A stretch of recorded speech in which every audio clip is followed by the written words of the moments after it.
السلام علیکم ناظرین، پروگرام بلوچستان ٹوڈے میں شہزاد ذوالفقار کوئٹہ اسٹوڈیو میں حاضر ہے۔ ناظرین، جیسے کہ آپ جانتے ہیں پچھلے ایک ماہ سے افغانستان اور پاکستان کے درمیان ایک بارڈر پر ٹینشن سی کریٹ ہوئی ہے اور سرحد پار بلا اشتعال جارحیت کا مظاہرہ بھی کیا گیا۔ پاکستان نے اس کا منہ توڑ جواب بھی دیا اور پاکستان کا ہمیشہ سے ایک مطالبہ رہا ہے کہ افغانستان کی سرزمین پاکستان کے خلاف دہشت گردی کے لیے استعمال ہو رہی ہے۔ ہم نے ثبوت دیے ہیں، ثبوت پیش کیے ہیں اور ان ثبوت کو ایک طرف رکھ کر ہمیشہ یقین دہانی کرائی جاتی ہے، لیکن عملی کوئی کام نہیں ہوتا، جس پہ دوست ممالک یعنی قطر اور ترکیہ نے جو ہے وہ ایک پہلا راؤنڈ جو ہے وہ دوحہ میں ہوا، دوسرا راؤنڈ جو ہے پھر ترکی میں ہوا۔ کل اور آج جو ہے یہ 2 روزہ مذاکرات چل رہے ہیں۔ پاکستان اب سے تھوڑی دیر پہلے دفتر خارجہ نے اپنے ہفتہ وار بریفنگ میں یہ کہا ہے اور ڈکلیئر کیا ہے کہ جو بات چیت چل رہی ہے، میڈیٹرز یعنی ثالث جو ہیں قطر کے اور ترکیہ کے، وہ پاکستان کے جو ڈیمانڈز ہیں، پاکستان کا ایک ہی ڈیمانڈ ہے اور اس سے پیچھے نہیں ہٹا ہے کہ افغانستان کی سرزمین پاکستان کے خلاف دہشت گردی کے لیے استعمال نہ ہو۔ اس پر وہ طالبان رجیم کے نمائندوں سے بات چیت کر رہے ہیں۔ اور ساتھ میں کل ایک افسوسناک واقعہ ہوا چمن بارڈر کے اس طرف، وہاں سے فائرنگ کی گئی اور بعد میں اس کو کہا گیا کہ یہ غلط فہمی کی بنیاد تھی اور یہ کوئی شادی کی تقریب تھی اور وہ فائرنگ ہو رہی تھی، لیکن پاکستان نے اس کا جواب دیا لیکن پاکستان نے پھر دہرایا اپنا موقف کہ ہم بامقصد مذاکرات سے پیچھے نہیں ہٹیں گے، ہم مذاکرات ضرور کریں گے۔ اس کے علاوہ پاکستان نے سلامتی کونسل میں ایک بار پھر بھارت کی جو سندھ معاہدے کی یک طرفہ جو ہے معطلی، اس کو کنڈیم کیا اور کہا ہے کہ بین الاقوامی اس کی خلاف ورزی ہے قوانین کی۔ ساتھ میں ہندوستان کی طرف سے اس اپنی شرمندگی کو چھپانے کے لیے جو مئی میں اس جارحیت کا پاکستان نے منہ توڑ جواب دیا تھا، اب وہ کبھی یہ کہتا ہے کہ پاکستان میں ہندوؤں کو داخلے کی اجازت، زائرین کو اجازت نہیں دی جاتی، یاتریوں کو اجازت نہیں دی جاتی، جس پہ پاکستان نے جو ہے وہ بس سخت اس کا موقف دیا ہے اور کہا ہے کہ یہ بالکل غلط ہے۔ گرو نانک کے جو پیدائش کے پر جو یہ 4 تا 13 نومبر جو تقریبات ہو رہے ہیں، اس میں ویلکم، کوئی بھی آتا ہے مذہب کی بنیاد پر کسی کو بالکل ڈسکرمنیٹ نہیں کرتے، اور چند لوگوں کو ضرور روکا گیا ہے، ان کے دستاویزات مکمل نہیں تھے اور ان کے جو جوابات تھے وہ تسلی بخش نہیں تھے، اور بلکہ نیو دہلی نے خود 300 جو ہے یاتریوں کو روکا ہے اور یہ الزام پاکستان پہ لگا رہا ہے۔ اس کے علاوہ مودی اور آپ کہہ لیں کہ بی جے پی کی اور کانگریس کی ایک بہت بڑا جو ہے مرکہ جو ہے وہ ہوا ہے بہار میں، بالکل دونوں طرف سے جو ہے اس کو بڑا سیریس لیا ہوا ہے۔ وہ ایک سمجھتے ہیں کہ اس سے دونوں کو فائدہ ہوگا، جو جیتے گا وہ فائدہ ہوگا۔ خاص کر مودی اپنے اس چہرے کو چھپانا چاہتے ہیں اور سرخرو ہونا چاہتے ہیں عوام میں، جو اس جارحیت پہ جس کو بار بار ٹرمپ کہتے ہیں، اور آج بھی ٹرمپ نے اپنے ایک تقریب میں کہا کہ 6 طیارے جو ہیں وہ تباہ ہوئے ہیں، 7واں جو ہے وہ ڈیمیج ہوا ہے، اور میں نے یہ رکوائی ہے اور دونوں کو میں نے کہا کہ آپ لوگ بات چیت کریں، اور پھر اس کے بعد سیز فائر بھی ہو گیا اور امن قائم ہو گیا۔ ایک اور بہت اچھی خبر ہے، حوصلہ افزا بھی ہے، سیاسی ماحول کو ٹھنڈا کرنے کے لیے پی ٹی آئی کی طرف سے پی ٹی آئی کی جو حکومت ہے خیبر پختونخوا میں، انہوں نے ایک امن جرگہ کا انعقاد کیا ہے اور بلایا ہے، جس پر وفاقی حکومت کو انویٹیشن دیا ہے۔ وفاقی حکومت نے اس کو قبول بھی کیا ہے اور وفاقی وزیر امور کشمیر امیر مقام کو کہا ہے کہ وہ جا کے اس جرگے میں شرکت کریں، اور یہ بہت اچھی بات ہے۔ پی ٹی آئی کے رہنما اسد کیسر اور امیر مقام دونوں نے جوائنٹ پریس کانفرنس کی ہے اور ایک میسج دیا ہے کہ اس طرح کی اگر پیش رفت ہوتی ہے تو ملکی سیاست پر اس کے مثبت اثرات منعقد ہوں گے۔ ناظرین، اپنے پینلسٹ کا تعارف کراتا چلوں. میرے پہلے پینلسٹ ہے ڈاکٹر اسحاق بلوچ صاحب، سینٹرل لیڈر بھی ہیں اور وائس پریزیڈنٹ ہیں نیشنل پارٹی کے. نیشنل پارٹی بلوچستان کی سیاست میں بہت اہم مقام ان کا ہے. ساتھ میں عرفان سعید صاحب ہیں. عرفان سعید صاحب کوئٹہ پریس کلب کے پریزیڈنٹ بھی ہیں اور بیورو چیف ہیں دنیا ٹی وی کے. انور رضا ٹیلی فون لائن پر ہمارے ساتھ رہیں گے، وہ بھی اس چیز گفتگو کریں گے. انور رضا ایک معروف اینکر بھی ہیں اور نیشنل پریس کلب کے ایکس پریزیڈنٹ رہے ہیں. آپ سب کو خوش آمدید. بہت مہربانی ڈاکٹر صاحب، ایک ٹینشن سی رہی اور عام عوام جو ہیں وہ بھی اس میں کافی وہ رہتے ہیں کہ کیوں ایسے ہے.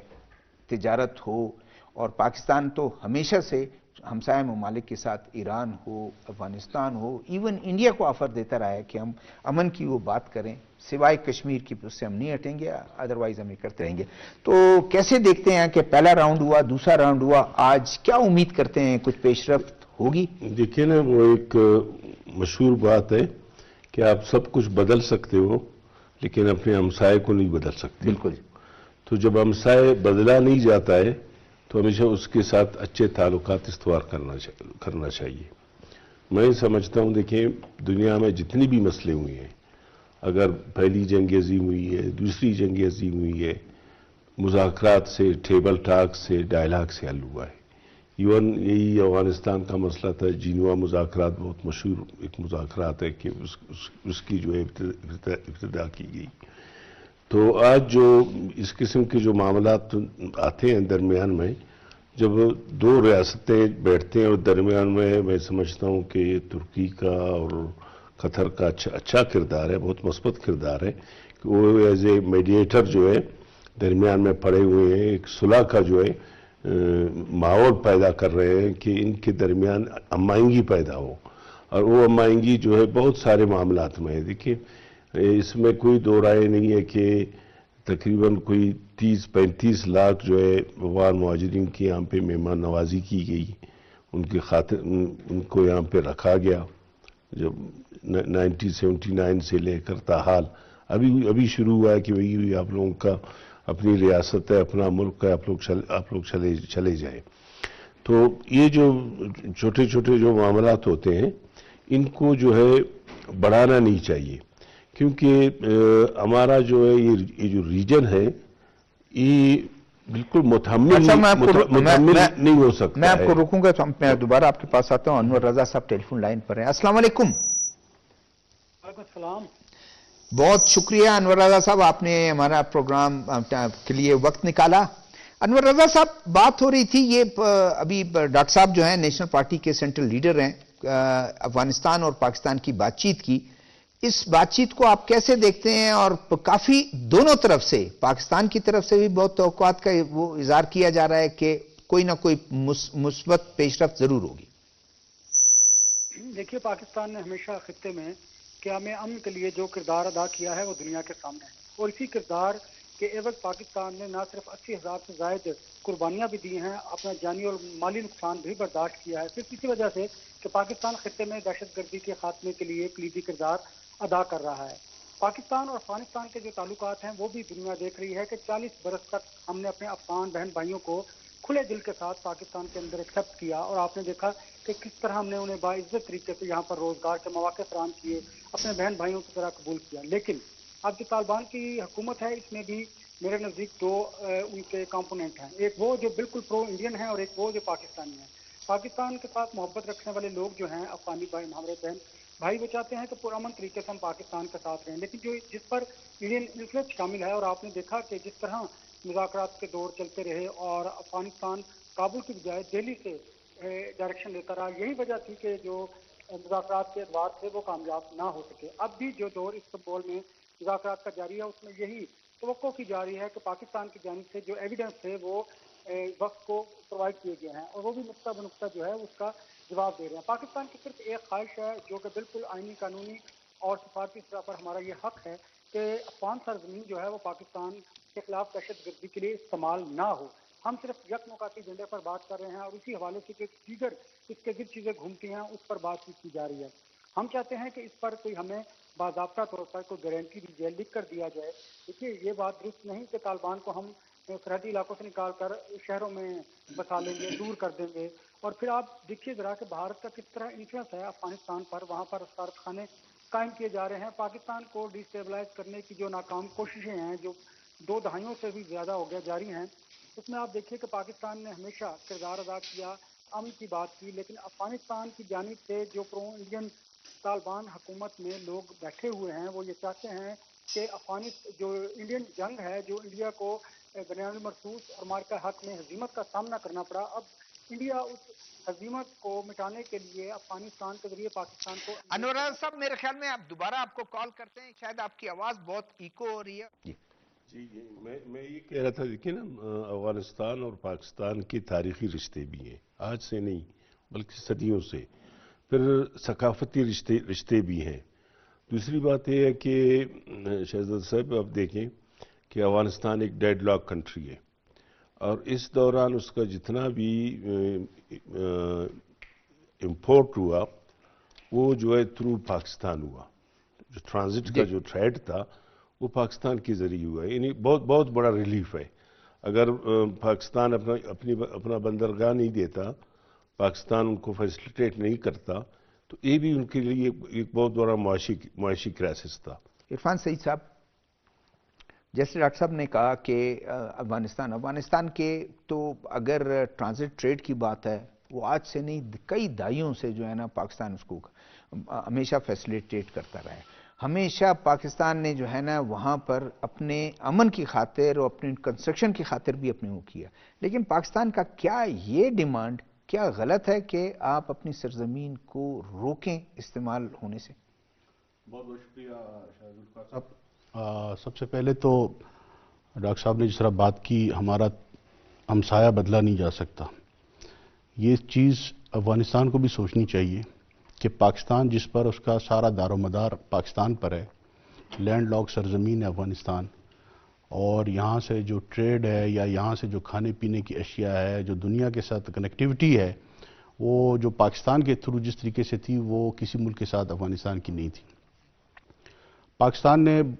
بڑے عرصے سے اس چیز پر خدشات کا اظہار کیا تھا کہ افغان سرزمین پاکستان کے خلاف استعمال ہو رہی ہے، اور اسی کے پیش نظر 2017 میں آپ کو یاد ہوگا کہ 2600 طویل کلومیٹر جو ہمارا جو سرحدی بارڈر ملتا ہے افغانستان کے ساتھ، اس پر باڑ لگانے کا سلسلہ شروع کیا. تو یہ تو افغان طالبان وہ بھی جب ڈیمانڈ ان کی آتی تھی کہ سرحد سیف نہیں ہے، انہوں نے کہا باڑ لگا، ہم نے باڑ لگا دی. ہم نے اپنی سرحد کو خود محفوظ کیا تاکہ کسی پر انگلی اٹھانے کی بجائے ہم اپنی سیکیورٹی خود کریں. لیکن عرفان سعید صاحب، جس وقت طالبان کی حکومت آئی، آپ نے ویڈیوز دیکھے ہوں گے. میں وہ اسی پر آ رہا ہوں کہ 2021 میں پھر طالبان کی حکومت آتی ہے، تو یہ تو 2017 سے ہم نے باڑ لگا کے اپنے گھر کو محفوظ کیا تھا. اور ہم اس وقت کی حکومت سے بھی یہی کہتے تھے کہ آپ کی سرزمین پاکستان کے خلاف استعمال ہو رہی ہے، چاہے وہ TTP کی شیپ میں ہو چاہے کسی اور شیپ میں ہو. بلوچستان کے حالات آپ کے سامنے ہیں، اور اس پر ہی خدشات کا اظہار کرتے ہوئے پاکستان نے باڑ لگائی 2017 میں. طالبان کی حکومت آتی ہے 2021 میں، لیکن جب دنیا کوئی بھی طالبان کی حکومت کو تسلیم کرنے کے لیے تیار نہیں تھا، پاکستان وہ واحد ملک تھا جس نے دوحہ میں جا کے ان کے لیے ایک راہ ہموار کی اور دنیا کے ساتھ طالبان کو بٹھایا اور لوگوں کو، پوری دنیا کو اس طرف مائل کیا کہ اب امریکہ چونکہ جا چکا ہے، طالبان واپس برسر اقتدار آ گئے ہیں، لہٰذا ان کے ساتھ ایک ریلیشن بنایا جائے، ان کی گورنمنٹ کو تسلیم کیا جائے. اس کا صلہ اب دیکھیں اس صورت میں مل رہا ہے کہ آج انڈیا جو سب سے پہلے طالبان کے سب سے خلاف تھا، آپ کو یاد ہے جب ان کا طیارہ اغوا ہوا انڈیا کا، سب سے زیادہ کرٹیسائز طالبان پر انڈیا ہی کرتا رہا، اور یہی انڈیا تھا جس نے پاکستان کے خلاف اور طالبان کو اس کا ایک اہم جز قرار دیا تھا. لیکن آج جس طریقے سے جو حالات پیدا کیے جا رہے ہیں، یہ اب کوئی ڈھکی چھپی بات نہیں ہے. جو طالبان کی جو نئی رجیم آئی ہے، جو نئے جو اس وقت ان کی قیادت ہے، وہ اس چیز کو کیوں ریئلائز نہیں کر رہے کہ آج ان کے اقدامات کی وجہ سے ایک تو ان کا معاشی طور پر جو افغانستان کی صورتحال خراب ہوتی جا رہی ہے. سرحدی جو افغانستان مہاجرین کی، جس طرح ڈاکٹر صاحب نے بات کی، ہم نے 40 سال تک ان کی مہمان نوازی کی اور ان کو اپنے گھروں کے اندر اپنے گھر کھول دیے، دروازے کھول دیے. آج ان کو جب ایک باعزت طریقے سے، یہ نہیں کہ طالبان کے آنے کے بعد، طالبان کے آنے سے پہلے ہی یہ اعلان کیا جا چکا تھا کہ افغان مہاجرین جب چونکہ ملک میں ان کی حکومت مستحکم ہوگی تو وہ اب واپس جانا چاہیے، اور باعزت طریقے سے اب بھی ان کے وطن واپسی کا سلسلہ جاری ہے. لیکن جو رویہ جو طالبان کی طرف سے اختیار کیا جا رہا ہے اور وہ کسی کے امام پر جس طریقہ سے ہو رہا ہے، ان کو یہ نہیں پتا کہ سرحدیں ان کی اس ملک کے ساتھ نہیں ملتی جس کے اشاروں پر وہ اس وقت پاکستان کے اندر فتنہ گیری کر رہی ہیں۔ یہی وجہ ہے کہ میں سمجھتا ہوں کہ طالبان کو اب یہ جو مذاکرات کی بات ہو رہی ہے سنجیدگی سے سوچنا چاہیے۔ ان کے لوگوں کا جو معاشی مشکلات بڑھتی جا رہی ہیں، اس وقت جو ان کی ٹریڈ بند ہو رہی ہے، تو یہ پاکستان کے لیے مشکلات تو نہیں ہیں، مشکلات ان کے لیے ہیں۔ تو اس کے لیے ان کو سنجیدگی سے سوچنا چاہیے کہ ہمیں اپنے لوگوں کو، اپنے عوام کو کسی دوسری طاقت کے بہکاوے میں آئے بغیر اپنے لوگوں کا خیال کرنا چاہیے۔ اور پاکستان نے بارہا یہ کہا کہ ہماری جو آپ کی جو سرزمین ہے پاکستان کے خلاف استعمال ہو رہی ہے۔ ٹھیک ہے، سندھ طاس معاہدے کی آپ دیکھیں کہ آپ ایک دم سے یہ ایسا ہے جیسے کوئی دو فریق آپس میں بیٹھ کے کچھ زبانی کلامی بات کریں اور کہہ دیں کہ ناراض ہو جائیں اور کہیں کہ بھئی میں اس کو امپلیمنٹ نہیں کرتا۔ دیکھیں نا، یہ جو پانی کے ڈسپیوٹس ہیں پوری دنیا میں ایک بہت بڑا مطلب ایک قسم کا جو ایشو ہے، بہت سارے ایسے ممالک تھے کہ ان کے درمیان دریا اور پانیوں کے ایشوز رہے ہیں، مسئلے رہے ہیں، لیکن انہوں نے کیا کیا، ان کو باقاعدہ ان کو ایک اچھے طریقے سے حل کیا ہے۔ پہلے تو یہ تھا کہ یہ سب کنٹیننٹ تھا، مشترکہ بر صغیر تھا، 6 دریا تھے تو سب کے تھے۔ جب تقسیم ہو گئی تو ظاہر ہے بہت ساری چیزیں تقسیم ہو گئیں تو دریاؤں کو بھی تقسیم کرنی تھی، تو اس میں جو ہے بالخصوص رول رہا جو ہے بین الاقوامی اداروں کا، UN کا بھی رہا، بالخصوص ورلڈ بینک کا رہا، کہ 1960 میں باقاعدہ ایک معاہدہ ہوا، اس کے بڑے تفصیلات ہیں کہ جناب 3 مشرقی دریا جو ہے وہ انڈیا کے ہیں، اور مغربی جو 3 دریا بیاس اور ستلج وہ ان کے ہیں، اور ہمارے حصے میں آئے اپنا سندھ اس کے بعد جہلم آ گیا، چھناب آ گیا۔ تو دنیا کا ایسے اصول، دنیا میں ایک اور بھی اصول ہے کہ دریا جہاں پہ گرتا ہے اس کی ملکیت ہے۔ ہم اس کو دریائے سندھ اس لیے کہتے ہیں کہ وہ سندھ میں گرتا ہے، دریائے سندھ۔ تو اسی طریقے سے جتنا لیکن ڈاکٹر صاحب ایک اور بھی دنیا کا پرنسپل ہے کہ جو آپ کے ڈاؤن سٹریم کے ہیں وہ دریا کو پانی آپ روک نہیں سکتے، نہیں روک سکتے ہو۔ تو اس میں باقاعدہ انہوں نے یہ بھی لکھا ہے کہ فرض کرو اگر چھناب ہے اور ستلج ہے، اس کا جو پانی ہے جتنا پانی وہ روک سکتا ہے وہ روک لے، باقی جب پانی پاکستان کی طرف آتا ہے وہ پاکستان کی پھر ملکیت اس سے وہ ایگریکلچر بھی کر سکتا ہے، اس کا مٹی بھی نکال سکتا ہے۔ 24 کروڑ پاپولیشن کو آپ کیسے 24 کروڑ کو آپ کیسے دیکھیں نا، پھر ہمارا ڈیپینڈنسی اس وقت ٹوٹل جو ہے وہ دریائے سندھ پہ ہے بالخصوص، اور اب 24 کروڑ لوگوں کا جو ہے زراعت کا جو ہے وسیلہ وہ دریائے سندھ ہے۔ نہری نظام جو ہے سب سے بڑا نہری نظام انگریزوں نے اس وقت بنایا تھا، جو بھی اس کو ایکسٹینشن کتنا دیا ہوگا وہ پاکستان میں ہے، اور پاکستان کا ڈیپینڈنسی جو ہے وہ ایگریکلچر پہ ہے۔ یہاں پہ تو فوڈ سیکورٹی ہوگا، یعنی غذائی قلت ہوگی۔ تو ابھی جو یہ جو معاملات ہیں، یہ ابھی جو ان کو اٹھایا جا رہا ہے، اس کے پس پردہ جو ہے پولیٹیکل عوامل ہے، کیونکہ جو مودی کے جب بھی الیکشن ہوتے ہیں تو اس قسم کے ڈسپیوٹس، اس قسم کے متنازع چیزوں کو اچھالتا ہے اور ان کو کیش کرتا ہے اور لوگوں کو اپنی طرف راغب کرتا ہے۔ دریائے سندھ پہ جو ہے، دریائے سندھ کا میں یہ بھی آپ کو بتاؤں کہ دریائے سندھ پہ ایون جو ہے سب کنٹیننٹ کے دور، جو مشترکہ برصغیر کے وقت میں بھی دریائے سندھ پہ 2-3 جو ہے معاہدے ہوئے ہیں۔ ان کا ایک انجینئر ہے، میں نام بھول گیا ہوں، قریشی اس کا نام تھا، اور باقاعدہ یہ کیس انہوں نے لڑا انگریزوں کے اس میں، اور وہ کیس سندھ نے جیتا کہ بھئی سندھ کی اجازت کے بغیر، صوبہ سندھ کی اجازت کے بغیر آپ کوئی بھی نہر،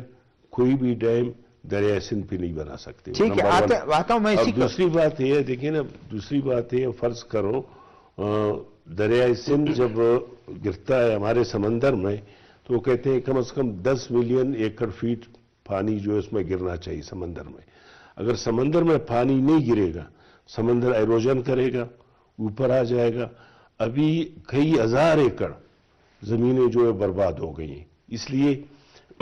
میرین لائف کے لیے بہت ضروری ہے، میرین لائف کے لیے وہاں پہ سندھ کا جو ڈولفن تھا، وہاں پہ جو